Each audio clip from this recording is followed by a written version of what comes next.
Gibuksan sa lokal na kagamhanan sa Bais City ang ilang kaugalingong skills training center na nahimutang ngadto sa Barangay Konsolasyon. Adunay lecture rooms, demonstration rooms, dormitory, conference hall ug CCTV monitoring area ang tulo ka andanang building sa Bais City LGU.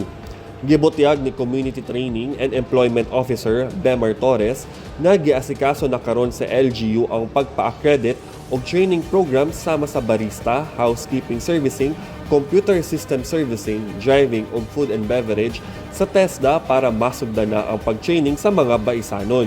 Once this training center is fully operationalized, accredited by TESDA, tanang training diri is free for baisanon. Giplano sab sa LGU ang pagpahigayon o training sa sugarcane production, shielded metal arc welding and heavy equipment operation na mapuslan sa mga baisanon aron makatrabaho sila dayon sa Central Azucarera de Bais.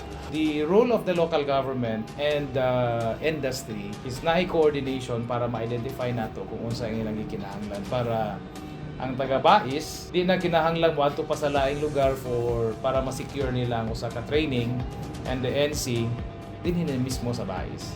Gipanguluhan ni City Mayor Luigi Goni ang pag-abre sa moong training center kauban ng ubang opisyal sa syudad.